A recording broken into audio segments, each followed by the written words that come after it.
Welcome to The Explainer. Today, we're unpacking something truly special. We're looking at this moment from a 2025 interview that honestly seemed completely casual right on the surface.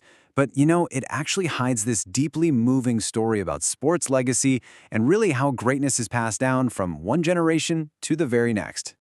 Okay, let's dive into this. I want you to put yourself right in the shoes of a journalist back in 2025.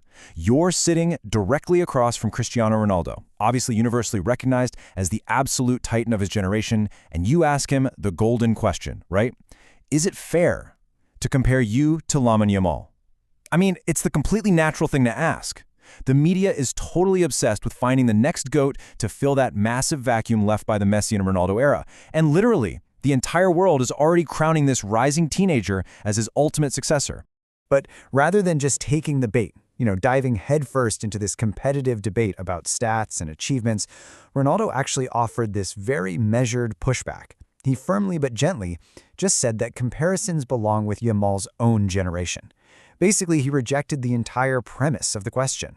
He absolutely did not want to compare an established veteran legend to a teenager who's literally just starting to write his own history. Honestly, it was a total masterclass in deflecting a media narrative. So at that point, you might be thinking, okay, well, the conversation's over. It's just a standard, polite, PR-approved answer to shut down all that rivalry talk, right? But then, he said something that caught everyone completely off guard. He abruptly shifts the entire focus of the interview, pivoting completely away from the sport itself to introduce this totally unexpected twist. Now, what's really interesting about this is exactly what he chose to focus on instead. Instead of, analyzing Yamal's footwork or his speed on the pitch, Ronaldo points out these incredibly specific physical and demographic similarities. He noted that Lamine Yamal and his own son actually look really similar. Same skin tone, similar hairstyles, and they're only 3 years apart in age. I mean, it's just such a classic proud dad moment.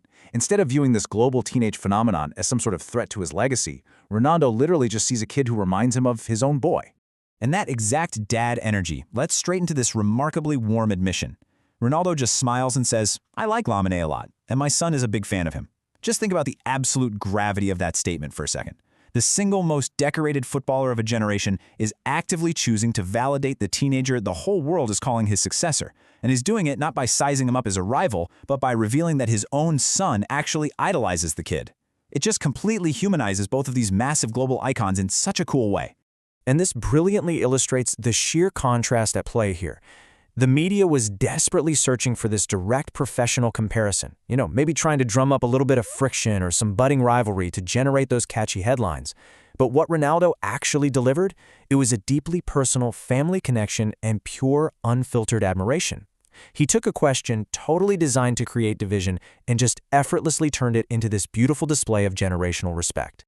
So, this brings us to a concept that perfectly synthesizes this whole shebang. We call this a full circle moment. It's basically when a sports legend validates their successor not through rivalry, but through the genuine admiration of their own child, all brilliantly disguised as a casual interview answer. It is absolute proof that the torch isn't just passed down on the field, right? It's passed down through the awe and inspiration of the next generation watching right from their living rooms. Which is why I want to leave you with this final, provocative thought to really reflect on.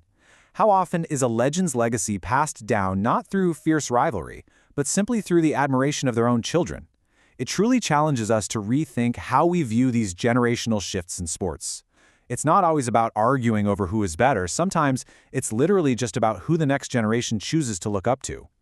Well, thanks so much for joining me for this explainer. I'll catch you next time.